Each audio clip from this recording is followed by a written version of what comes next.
பிரேமா சொல்றா USA government வந்து மற்ற நாடுகளுக்கு போட்ட டாரிஃப் வந்து இன்னைக்கு நைட்ல இருந்தானே அமலாக்க போறாங்க.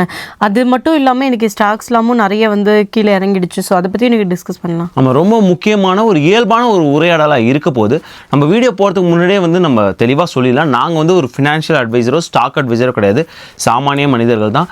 ஸோ இது வந்து நார்மலான ஒரு உரையாடல் தான்.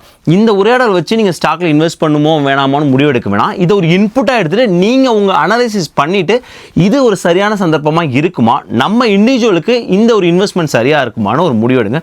அது தெளிவாக ஒரு டிஸ்க்ளைமர் போட்டு நம்ம வீடியோக்கு போய்க்கலாம். நிறைய யூஸ்ஃபுல்லான இன்ஃபர்மேஷன் பார்க்க போகிறோம். நீ சொன்ன மாதிரி உண்மைதான், இன்றைக்கி நைட்லேருந்து 86 கண்ட்ரிக்கான டாரிஃப்ஸ் அப்ளை ஆக போகுது. ஸோ இது நாளையிலேருந்து நம்மளோட வேலெட்டில் எப்படி ஒரு தாக்கத்தை ஏற்படுத்த போகுது, நம்மளை எப்படி வந்து இதுக்கு தகுந்த மாதிரி மாற்றிக்கிறது. ப்ளஸ் ஸ்டாக் மார்க்கெட் ஆப்வியஸாக ஸ்டாக் மார்க்கெட்டில் இன்னொரு விஷயம் சொல்கிறாங்களே, குழம்பிய குட்டையில் தான் மீன் பிடிக்க முடியும். ஸோ இந்த நேரங்களில் நிறைய பேர் வந்து இன்வெஸ்ட் பண்ணி ரிட்டர்ன் பார்க்க முடியுமா, ஸோ எப்படி இருக்குது ஸ்டாக் மார்க்கெட், இந்த மாதிரியான ஒரு 2 முக்கியமான ஒரு விவாதங்கள் இன்றைக்கி நம்ம வீடியோவில் இருக்க போகுது. Hey guys, welcome back to our channel. வணக்கம் நண்பர்களே, நான் உங்கள் பிரேம் பேசுகிறேன். நான் உங்கள் ஆர்த்தி பேசுகிறேன். பிரேமா, ஃபர்ஸ்ட் டாரிஃப் பற்றி சொல்லிடுங்க. ஆல்ரெடி போட்ட 86 கண்ட்ரி மட்டும் தானே, இல்லை வேறு எதுவும் கண்ட்ரிஸ் ஆட் பண்ணியிருக்காங்க? இல்லை, முதல்ல கொடுத்த அந்த லிஸ்ட்டு தான், ஆனால் அதில் ஒரு சேஞ்சஸ் இருக்காது, நம்ம விவாதிப்போம். Tariff nothing but the customs. So இன்னைக்கு மிட் நைட்லேருந்தே நாங்கள் புது ரசீது கொடுத்து புதிய கஸ்டம்ஸ் வசூலிக்க தயாராக உள்ளோம் அப்படின்னு கஸ்டம்ஸ்லேருந்தே ஒரு ரிப்போர்ட் வந்திருக்கு. ஸோ இன்றைக்கி மிட் நைட் நம்ம இந்த வீடியோ வந்து ஒருவேளை நீங்கள் வந்து செவ்வாய்க்கிழமை பார்த்தீங்கன்னா செவ்வாய்க்கிழமை மிட் நைட்டு யுஎஸ்ஏவோட டைம் பிரகாரம் செவ்வாய்க்கிழமை மிட் நைட்லேருந்து புது டாரிஃப்ஸ் அமலாக்கப்படுது. அதாவது அதன் பிறகு போர்ட்லேருந்தோ இல்லை ஏர் வழியாவோ வரக்கூடிய வெளிநாட்டிலேருந்து வரக்கூடிய அனைத்து பொருட்களுக்கும் புது கஸ்டம்ஸ் வசூலிக்க போகிறாங்க அப்படின்னு தெரிஞ்சுக்கணும். இது முதல்ல கொடுத்த லிஸ்ட்டில் இருக்குது. ஆனால் சைனா மட்டும் வேறு விதமாக இருக்குது. என்னாச்சு சைனாக்கு? முதல்ல இவங்க போட்டாங்க இல்லையா, முதல்ல சைனாக்கு வந்து 20 இருந்தது, அப்புறம் 34 போட்டு 54 ஆக்குறாங்க. உடனே நீங்கள் மட்டும்தான் எங்களுக்கு 54 போடுவீங்களா, நாங்கள் உங்களுக்கு ரெசிப்ரோக்கல் டாரிஃப்ஸ் போடுறோன்னு சைனாவும் வந்து 34% போட்டாங்க. ஸோ இவங்க பார்த்தாங்க, நீங்கள் தான் எங்களுக்கு போடுவீங்களா, நாங்கள் திரும்ப உங்களுக்கு போடுறோன்னு 50% போட்டாங்க. இதுதான் வந்து ஸ்டாக் மார்க்கெட்டில் ஒரே போடா போட்டுச்சு. ஸோ அப்படி பார்க்கும்போது சைனாவுக்கு யூஎஸ்ஏ வந்து 104% டாரிஃப்ஸ் விதிச்சிருக்காங்க. ரொம்ப முக்கியமான விஷயம், 104 புதிய டாரிஃப்ஸ். ஸோ இப்படி பார்க்கும்போது சைனா என்ன பண்ணுவாங்களா, இல்லை சைனா நெகோஷியேட் பண்ணுவாங்களான்னு கேட்க முடியாது. சைனாவோட ரிப்போர்ட் என்ன வருதுன்னா, நாங்கள் இறுதி வரையும் போராடுவோம் அப்படின்னு வந்துச்சு. ஸோ முடிஞ்சு யூஎஸ் ஸ்டாக் மார்க்கெட் பொறுத்த வரைக்கும். ஸோ அதுதான் வந்து பார்த்துருங்க, யூஎஸ் ஸ்டாக் மார்க்கெட் சொல்கிறாங்க $10 ட்ரில்லியன் காலி அப்படின்னு சொல்கிறாங்க. $1 ட்ரில்லியன், 1 லட்சம் கோடி டாலரு. அது அப்படியே ரூபா மாற்றினா 87 லட்சம் கோடி. 1 ட்ரில்லியன்னாலே இது இந்த 10 போட்டுக்கோ, 10 ட்ரில்லியன். என்ன சொல்கிறாங்கன்னா இது ஆஃப் ஆஃப் த ஐரோப்பா யூனியனோட ஜிடிபி நீங்கள் காலி பண்ணுது அப்படிங்கிறாங்க. ஸோ இந்த மாதிரியான ஒரு ஆல்மோஸ்ட் ஒரு கிராஷ் தான் சொல்லணும். ஸோ நடந்து இருக்குது. இது எல்லாத்துக்கும் மிக முக்கியமான ஒரு காரணம் டாரிஃப். ப்ளஸ் எல்லோரும் நெகோஷியேட் பண்ணி இது ஒரு விதமாக போகும்னு நினச்சா சைனா வந்து ரொம்ப ஸ்டர்பானாக இல்லைன்னு சொல்லிட்டாங்க. இன்னும் பல கண்ட்ரிஸ் வந்து நெகோஷியேட் பண்ணவே ஆரம்பிக்கலன்னு சொல்கிறாங்க. ஜப்பான், இன்னும் சில ஐரோப்பா கண்ட்ரிஸ் நெகோஷியேட் பண்ணுறாங்கன்னு சொல்கிறாங்க. ஸோ எதுவுமே ஒரு பாசிட்டிவ் சைனாக வராதனால இன்றைக்கி மிட் நைட்லேருந்து இந்த 86 கண்ட்ரியும் எக்ஸ்ட்ரா காசு பே பண்ணிட்டு தான் பொருட்களை உள்ளே கொண்டு வர போகிறாங்க. பிரேமா, அவங்க எங்கே பே பண்ண போகிறாங்க, நம்மக்கிட்ட இருந்தானே வசூலிக்க போகிறாங்க. கரெக்ட். So 100% sure. ஸோ இவ்வளோ டாரிஃப்ஸ் போட்டிருக்கும் போது எங்கேயாவது ப்ராஃபிட்டில் நாங்கள் குறைச்சிக்க போகிறோம், இல்லை வந்து சப்ளைஸ் வந்து நாங்கள் குறைச்ச விலைக்கு விற்கிறோம் அப்படின்னு சொல்லுவாங்களான்னு தெரியல. கன்சியூமர்ஸ் கையில் தான் விழப்போகுது அப்படிங்கிறதான் பல எக்கனாமிஸ்டோட வாதமாக இருக்குது. நம்ம இதுக்கு தான் முன்னாடி ஒரு வீடியோ போட்டிருந்தோம், நம்ம எந்த மாதிரியான ஸ்ட்ராட்டஜி ஃபாலோ பண்ணணும். கண்டிப்பாக இது வந்து ஒரு ஷார்ட் டேர்ம் தான் எனக்கு இந்த டாரிஃப்ஸ் என்னதான் பர்மனெண்ட்னு சொல்லி பயமுத்தினாலும் இது வந்து பர்மனெண்ட்டாக வச்சுக்க முடியாது. ஏன்னா இது ரொம்பவே பொருளாதாரத்தை பாதிப்பை உண்டாக்கும். அதனால் இது ஒரு ஷார்ட் டேர்மாக ஒரு நெகோஷியேட் பண்ணுறதுக்கு யூஸ் பண்ணுறாங்க. நீங்கள் பார்த்தீங்கன்னா ட்ரேட் டெஃபிசிட் தான் ஒரு காரணம். அதாவது இவ்வளோ டாரிஃப்ஸ் போடுறதுக்கான அந்த ஃபார்முலா பார்த்தீங்கனாலே நாங்கள் உங்கள்கிட்ட எவ்வளோ பொருள் வாங்குகிறோம், அதே நீங்கள் எங்கள்கிட்ட எவ்வளோ பொருள் வாங்குறீங்க, அந்த இடையில உள்ள ட்ரேட் டெஃபிசிட் அதை சரி பண்ணணும் அப்படின்னு.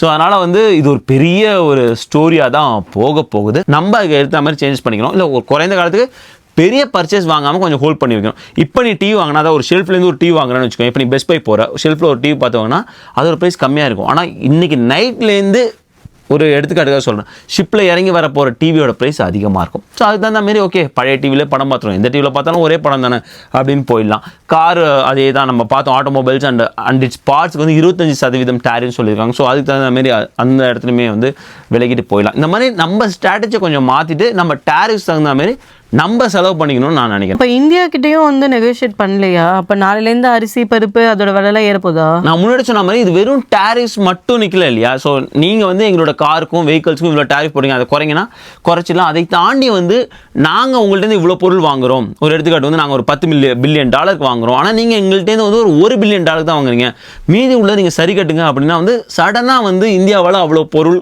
விலை கொடுத்து வாங்க முடியல. ஏன்னா அதை வேற கண்ட்ரியில் நம்ம வந்து குறைந்த விலைக்கு வாங்கிட்டு இருப்பாங்க. ஸோ இப்படி இருக்கும்போது இது ஒரு நாளில் நடக்கக்கூடிய, நான் தான் முன்னாடி வீடியோ சொன்ன, நெகோசியேஷன் கிடையவே கிடையாது.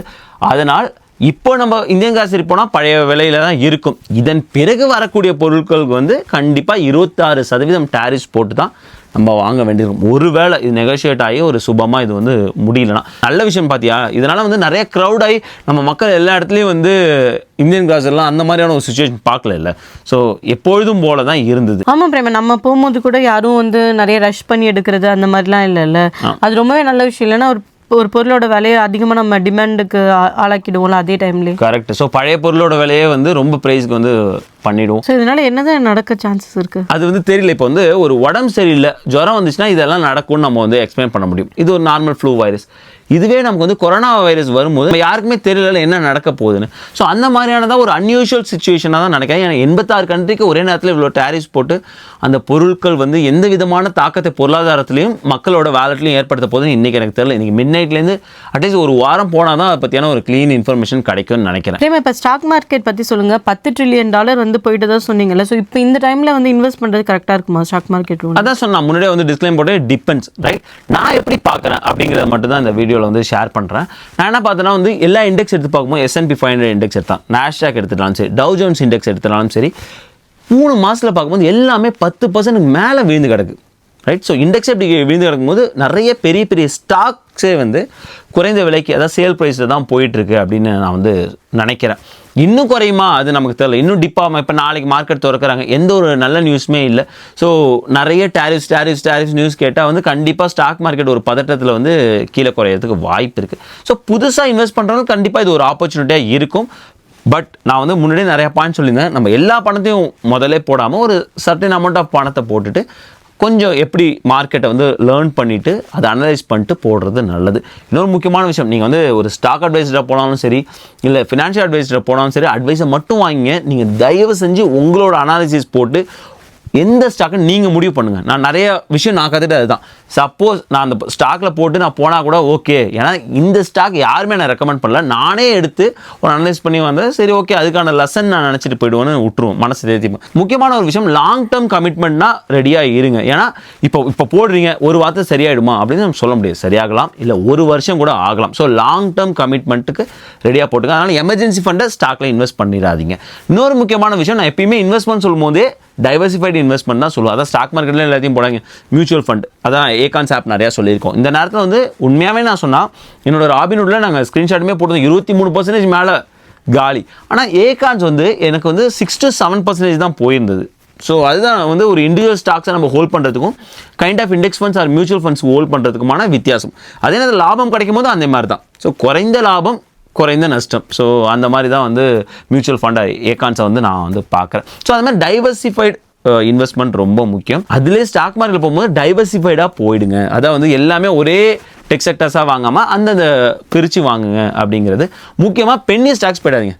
டாலர் ஸ்டாக்ஸ்னு சொல்லுவாங்க இல்லையா, பெண்டிங் ஸ்டாக்ஸ், ரொம்ப குறைஞ்ச விலை, $1 கம்மியாக இருக்கும் அந்த ஸ்டாக், அப்படிலாம் போயிடாது. பல நேரங்களில் அது நஷ்டத்தை வர வைக்கப்படும். அது மீம் ஸ்டாக்ஸும் போயிடாது. ஸோ இந்த மாதிரியான நிறைய இன்புட் இருக்குது. இதை எடுத்துக்கிட்டு நீங்கள் அனலைஸ் பண்ணி இப்போ ஸ்டாக் மார்க்கெட்டில் கரெக்டாக இருக்குமா என்னன்னு நீங்கள் முடிவு பண்ணுங்கள். பிரேமா, அப்போது நீங்கள் சொல்கிறத வச்சு பார்த்தா பெரிய பெரிய ஸ்டாக்லாம் வந்து இப்போதைக்கு இன்வெஸ்ட் பண்ணால் லாபமாக இருக்குமோ? கண்டிப்பாக நீங்கள் S&P 500 இண்டெக்ஸ் எடுத்துக்கலாம். ஸோ அதில் வந்து டாப் 10 கம்பெனிஸ் எடுத்து அதில் வந்து எப்படி வந்து அவங்க பர்ஃபார்ம் பண்ணியிருக்காங்க ரீசெண்ட் டைம்ஸ். அதாவது இந்த டேரிஃப்னால அவங்களுக்கு என்னென்ன அடி வாங்கியிருக்கு. இப்போ நீங்கள் பார்க்கும்போது ஆப்பிள் ஒரு எக்ஸாம்பிளுக்காக சொல்கிறேன், நான் வந்து ரெக்கமெண்ட்லாம் பண்ணல. ஆப்பிள் பார்க்கும்போது அவங்க டிவிடெண்ட் தராங்க, நம்பர் 1. ஆப்பிளை பார்க்கும்போது அவங்களோட 90% மேனுஃபேக்சரிங் யூனிட் வந்து சைனாவில் இருக்குது. அது ஒரு பெரும் பிரச்சனையாக இருக்குது ஆப்பிளுக்கு, அது உண்மை தான். ஆனால் ஆப்பிள் எப்படியாவது எக்ஸம்ஷன் வாங்கிடுவாங்க. அதாவது அந்த பொருட்களை உள்ளே கொண்டு வரதுக்கு டேரிஃப் விதிக்காதபடி எக்ஸம்ஷன் வாங்கிடுவாங்க அப்படிங்கிற ஒரு நம்பிக்கை இருக்குது. லாங் டேர்மாக பார்க்கும்போதும் ஆப்பிள் வந்து அவங்களோட மேனுஃபேக்சரிங் யூனிட்டை சைனாலேருந்து இந்தியாவுக்கு மாற்றுறதுக்கான வாய்ப்புகள் நிறையா இருந்துட்டு இருக்கு. அதுக்கான ஒர்க் போய்கிட்டு இருக்கு. ஸோ இந்த மாதிரியான ஒரு எடுத்துக்காட்டுக்காக நான் ஆப்பிள் சொல்கிறேன். ப்ளஸ் ஆப்பிள் வந்து டிவிடெண்ட்ஸ் தருவாங்க.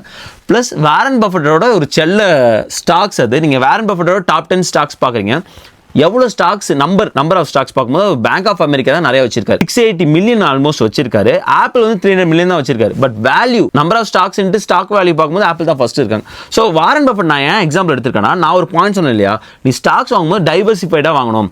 அவரோட டாப் 10 ஸ்டாக்ஸ் பார்க்குறீங்க. Bank of America banking, Coca Cola food industry, எப்படி வந்து டைவர்சிஃபைடாக வச்சிருக்காரு. Again Kraft's food industry, Apple tech stock வச்சிருக்காரு, ஆக்சிஜன் பெட்ரோலியம் எனர்ஜி. ஸோ இந்த மாதிரி தான் வச்சிருக்காரு. அமெக்ஸ் வச்சிருக்காரு. அது எகைன் வந்து அமெக்ஸ் வந்து உனக்கு பேங்கிங் செக்டருக்குள்ளே வராங்க. ஸோ இந்த மாதிரி தான் வச்சிருக்காரு பாருங்க. என்யூ ஹோல்டிங்ஸ்னா எகைன் அவங்க ஃபினான்ஷியல் பிரேசில் கம்பெனி. ஸோ இந்த மாதிரி அவரோட ஸ்டாக்ஸ் வந்து பில்ட் பண்ணிக்கிறார். அவர் சொன்ன ஒரு ஐடியா தான் இது. அதாவது வந்து எல்லா எக்ஸும் ஒரே ட்ரேயில் போட்டு உடச்சிடாதீங்க. ஸோ அந்த வந்து நானும் ஃபாலோ பண்ணுவோம். ஸோ எல்லாத்தையும் ஒரே செக்டரில் போடாமல் டைவர்சிஃபை, பரவாயில்ல கொஞ்சம் லாபம் இருந்தாலும் ஓகே, நமக்கு நிறைய நஷ்டமாகாமல் தப்பிச்சிடலாம். ஸோ இந்த மாதிரியான நிறைய இன்புட்ஸ், இது எல்லாமே இன்புட்ஸ் தான். வாரன் பஃபெட் வாங்கினா அதே ஸ்டாக்ஸ் தான் நம்ம வாங்கணும்னு அவசியம் இல்லை. இது எல்லாமே இன்புட் எடுத்துகிட்டு அதுக்கு தகுந்த மாதிரி ஒர்க் பண்ணும்போது நமக்கு ஒரு நல்ல ஒரு ஆப்பர்ச்சுனிட்டி கிடைக்கும். ஒருவேளை நீங்கள் புதுசாக இன்வெஸ்ட் பண்ண போகிறீங்கன்னா, நான் எப்பயுமே சொல்கிறது, நீங்கள் 20% மட்டும் இன்வெஸ்ட் பண்ணுங்கள், இல்லை அது குறைவாக இன்வெஸ்ட் பண்ணுங்கள். ஈவன் லிங்க்கும் கீழே இருக்குது. அவங்க 20 ஃப்ரீ ஷேர்ஸுமே வந்து கொடுக்குறாங்க. நீ அப்படி ஃப்ரீ ஷேர்ஸ் வாங்கி அதை கூட வாட்ச் பண்ண ஆரம்பிக்கலாம். ஸோ எப்படி வந்து ஒர்க் ஆகுது.